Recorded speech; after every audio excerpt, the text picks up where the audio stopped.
भैया माइक दो।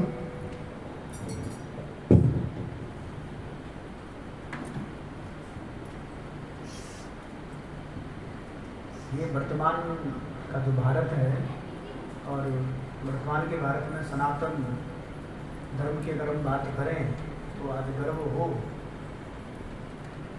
और आप जान पाओगे कि भैया आज जहाँ पर छोटे छोटे बच्चे आजकल नाचना गाना करके वो रील बनाते हैं, लोगों का मनोरंजन करते हैं, वहाँ पर यदि परिवार का अच्छा माहौल है, बच्चों को अच्छे संस्कार दिए जाए तो शायद ऐसी बेटी भी पैदा होती है ना। सुनने इतना प्यारा बोलती है, बेटा चलो शुरू कर दो है, फिर भूखे बेचारे को खाना भी नहीं नसीब हो। आज का संवाद है श्री कृष्ण और कर्ण के बीच का। अर्जुन के जीतने में एक ही रोड़ा है, एक ही व्यक्ति है जिससे माधव को भी लगता है कि ये शक्तिशाली रहा तो मेरा दोस्त, मेरा सखा ये हार सकता है। भगवान ने उसे कितने प्रेम से टकले किया है। राजनेताओं को सीखना चाहिए, कृष्ण से कूटनीति सीखनी चाहिए। जब संधि फेल हो गई और युद्ध लेकर माधव लौटे तो विदुर के घर पर सुबह ही सुबह कुछ मेहमान आए, कृष्ण से मिलने आए। विदुर के द्वारपाल ने कहा कि अंगराज कर्ण आए हैं। विदुर ने पूछा कि क्या मुझसे मिलना चाहते हैं? उनसे कहिए कि राज्यसभा में मिले, अब मैं अपने अतिथि के साथ व्यस्त हूँ। और अतिथि कौन? माखन चोर। द्वारपाल ने कहा जी नहीं, वह आपसे मिलना नहीं चाहते, वह आपके अतिथि से मिलना चाहते हैं। कृष्ण ने कहा उन्हें आदर पूर्वक अंदर ले आओ। कर्ण आए, कर्ण ने प्रणाम किया। युद्ध में दुर्योधन की पराजय हुई हो चाहे कुछ भी हुई हो, महाभारत के जिन चरित्रों में से एक चरित्र पर मैं अंदर तक फिदा हूँ उनमें से कर्ण भी है। क्या योद्धा है, क्या अद्भुत। कर्ण ने हाथ जोड़कर कहा कि माधव, मैं कल राज्यसभा में आपके साथ हुई बदतमीजी के लिए अपने मित्र दुर्योधन की ओर से आपसे क्षमा मांगने के लिए आया हूँ। भगवान ने कहा ईश्वर तुम जैसा मित्र सबको दे, जो इतने बड़े अपराध के बाद भी क्षमा मांगने के लिए आ जाता है, ऐसा मित्र सबको मिले। कर्ण ने कहा अगर आप मुझे थोड़ा सा भी माधव प्रेम करते हैं तो मेरे मित्र को माफ कर दीजिए। उसने गलती की, उसे दूध के साथ ऐसा व्यवहार नहीं करना चाहिए था और आप जैसे दूध के साथ तो सोचना भी नहीं चाहिए था। भगवान ने कहा ठीक है, मैं उसे माफ कर दूंगा, लेकिन एक शर्त है कर्ण। अंगराज ने कहा इसी क्षण मैं आपको अंग प्रदेश का राज्य दे देता हूँ, मेरा शरीर ले लीजिए पर मेरे मित्र को माफ कर दीजिए। कृष्ण ने कहा शरीर देने की इतनी उतावली में मत आओ अंगराज, समय तय हो चुका है, सबको देना पड़ेगा, तुमको भी देना पड़ेगा। कर सकते हो तो इतना करो, अब मैं वापस पांडवों के पास जा रहा हूँ, हस्तिनापुर की सीमा तक मुझे छोड़ कर आओ। उसने कहा इससे बड़ा सौभाग्य क्या होगा कि मैं आपको छोड़ने चलूँ, आइए मेरे रथ पर बैठिए। कृष्ण ने कहा ठीक है, मैं तुम्हारे रथ पर बैठ जाता। आपकी कार में कोई बहुत बड़ा आदमी बैठने लगे तो कभी भी ड्राइवर से गाड़ी मत चलवाना। ड्राइवर से कहना तू नीचे उतर, सवार बहुत बड़ा है, अब ड्राइव मैं करूँगा, गाड़ी खुद चलाना। कर्ण ने अपने चालक से कहा कि नीचे उतर, इस रथ पर त्रैलोक्य का स्वामी बैठने वाला है, ड्राइव मैं करूँगा। और कर्ण तो ड्राइवर का ही लड़का है, सुपुत्र है, उसको तो आता ही है रथ चलाना, वो रथ चालक का बेटा है। कर्ण रथ चलाने लगा। भगवान पीछे से उतरकर कर्ण के पास आकर बैठ गए और थोड़ी देर बाद उसका रथ छोड़ करके उसे अपने रथ पर बिठा दिया। वह भी वही रथ चलाने लगा। अब भगवान ने उससे बातचीत शुरू की।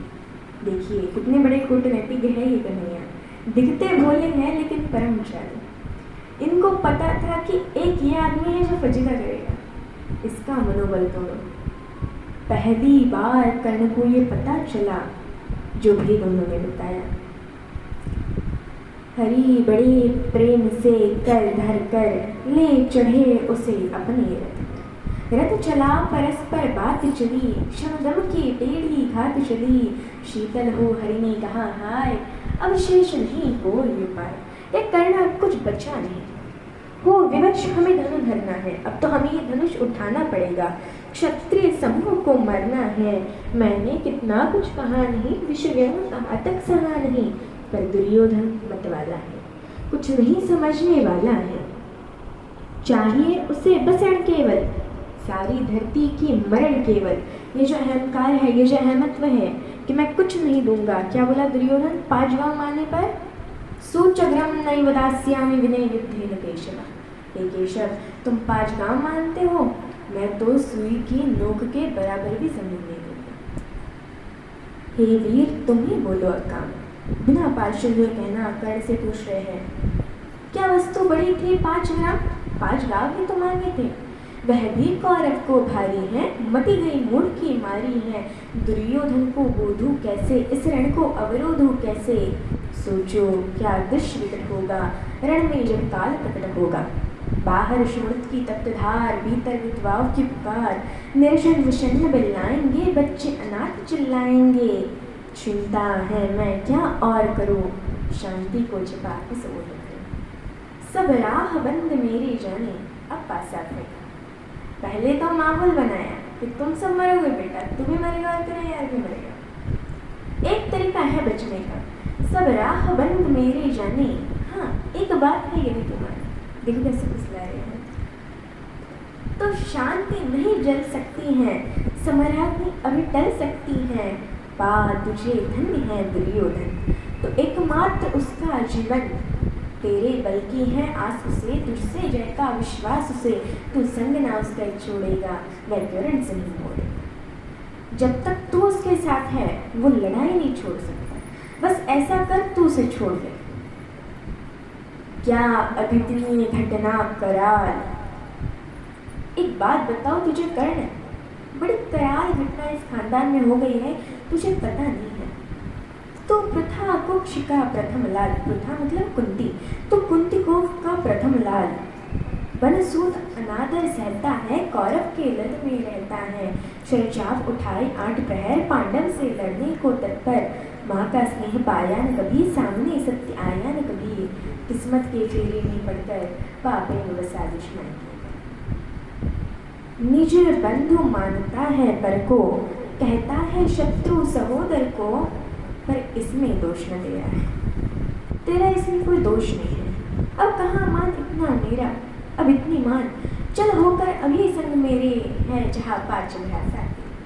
कहते हैं एक काम कर, अब मेरे रथ पे से उतरे ना।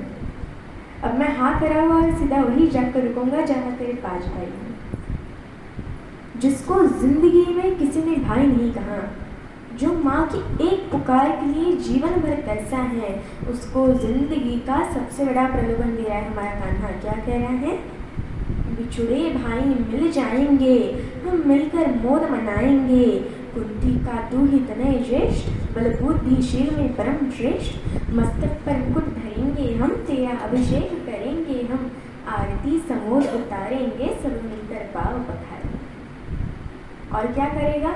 पदत्राण भीम पहनाएगा, भीम तेरे को चप्पल पहनाएगा।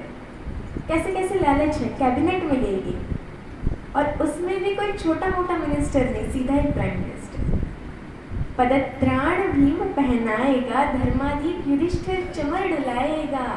पहरे पर पार्थ प्रवर होंगे, तेरे दरबार पर कौन खड़े होंगे?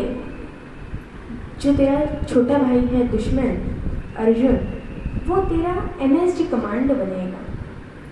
पहरे पर पार्थ प्रवर होंगे, सहदेव नकुल अनुचर होंगे। भोजन उत्तरा बनाएगी, पांचाली पान खिलाएगी। क्या दृश्य स्मृत होगा, आनंद चमत्कृत जग होगा।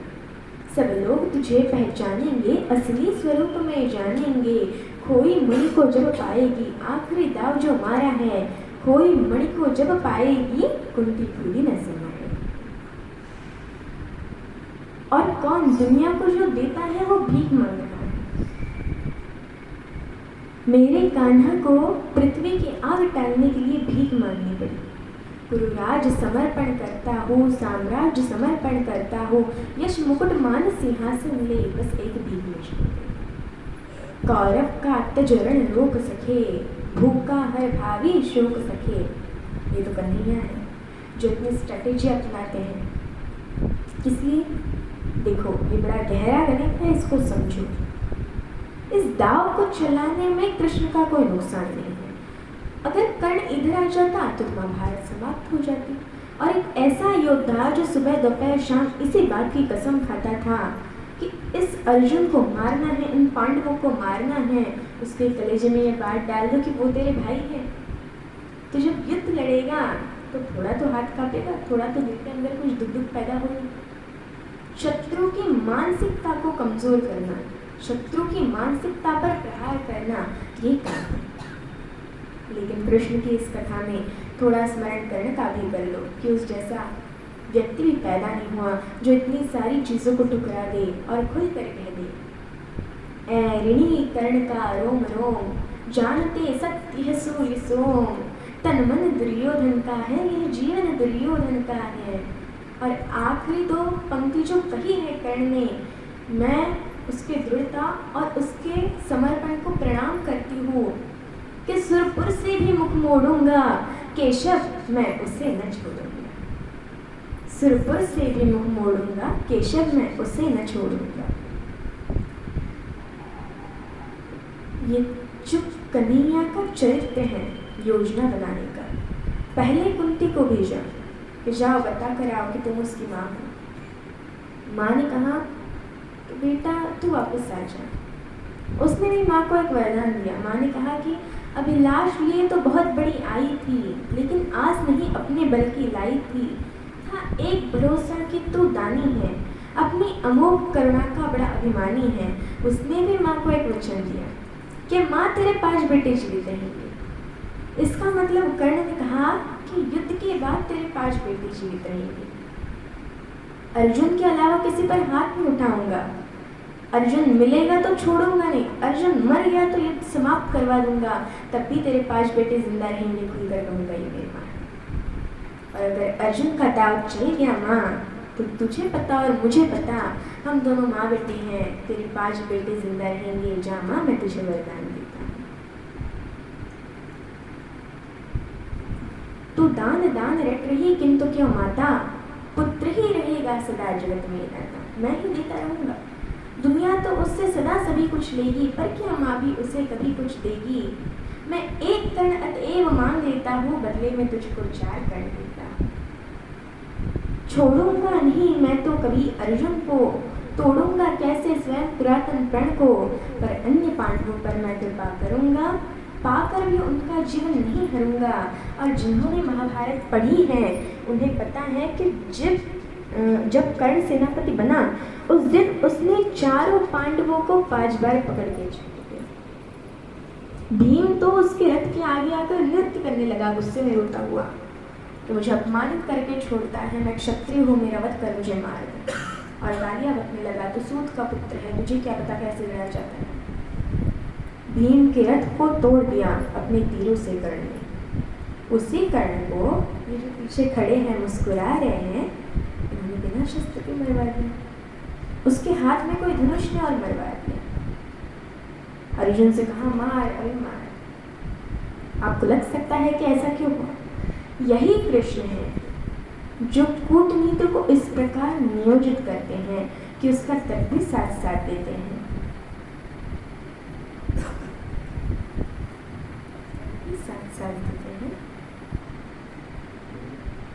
अब कर्ण को बता रहे हैं कि तू कुंती का लड़का है। विपद में कर्ण को योगग्रस्त पाकर, शराशनहीन अस्त व्यस्त पाकर, जगाकर पार्थ को भगवान बोले, खड़ा क्या देखता है मौन बोले। शराशन तान, बस यही अवसर यही है, तान मार इसको, घड़ी फिर और मिलने की नहीं है। विषम कोई बाण कोई गले के पार कर दे, अभी ही तो शत्रु का संहार कर दे। क्या कह रहे हैं कृष्ण? सोचो क्या कह रहे हैं।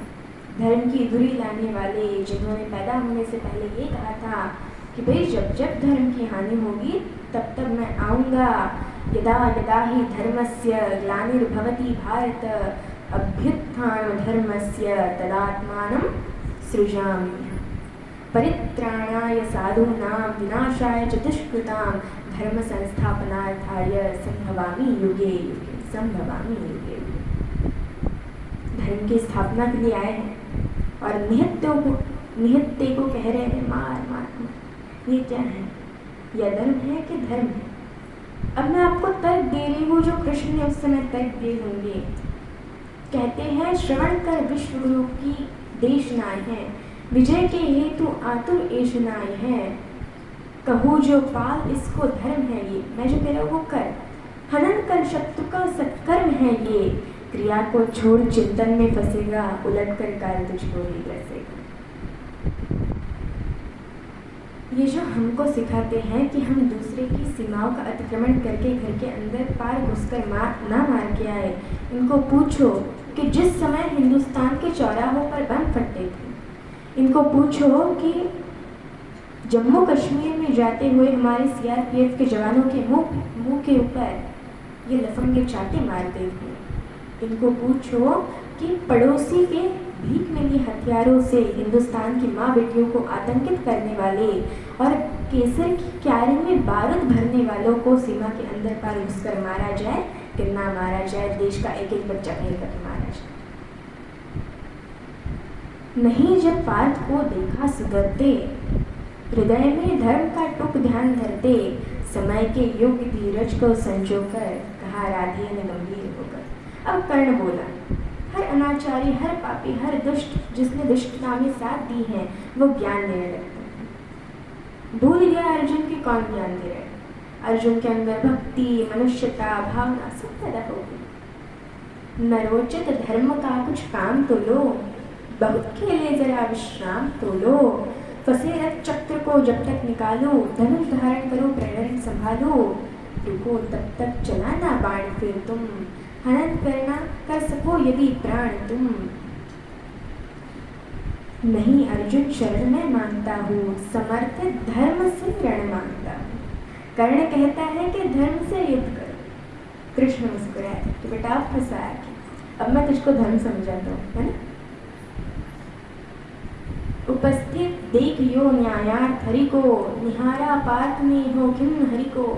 अर्जुन का तो सॉफ्टवेयर हैंग हो गया कि इसे मारो, कि ये जो कह रहा है धर्म वो पालो। और जब सॉफ्टवेयर हैंग हो जाए तो क्या करना चाहिए? क्या करना चाहिए? जब तुझसे ना सुलझे तेरे उलझे हुए धंधे, भगवान के इंसाफ पर सब छोड़ दे। खुद ही वो तेरी मुश्किल को आसान करेगा, जो तू नहीं कर पाया वो भगवान करेगा। उपस्थित देख यो न्यायार्थ हरि को, निहारा पार्थ में हो खिन्न हरि को।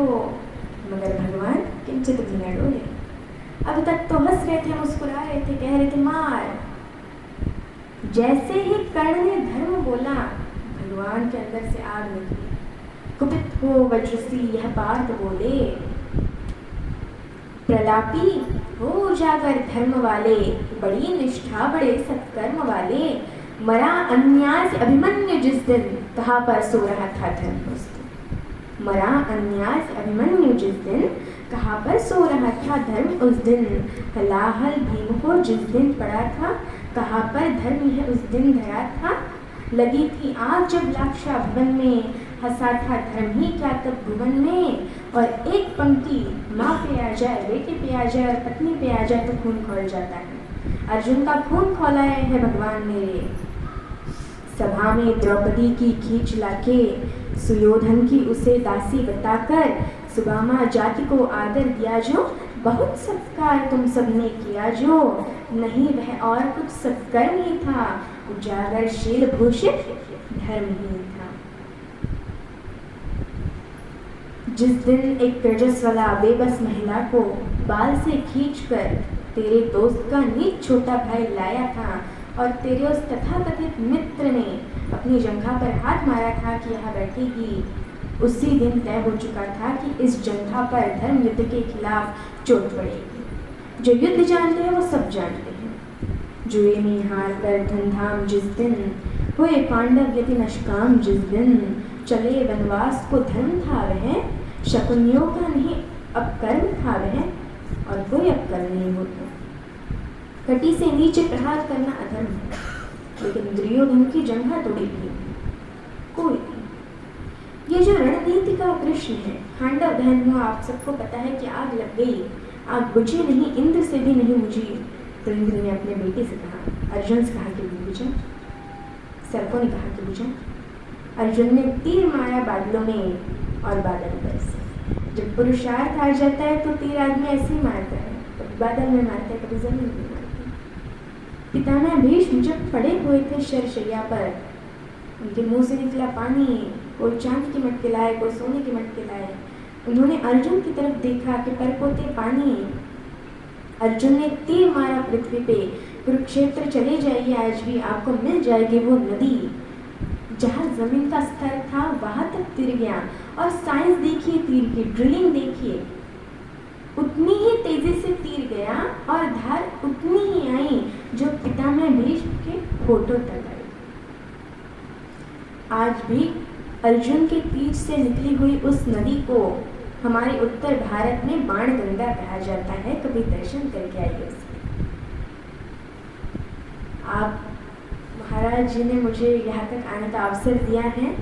मैं ज़्यादा नहीं कहना चाहूँगी, लेकिन मुझे ये अवसर प्राप्त हुआ है, इसलिए मेरा बहुत बहुत धन्यवाद।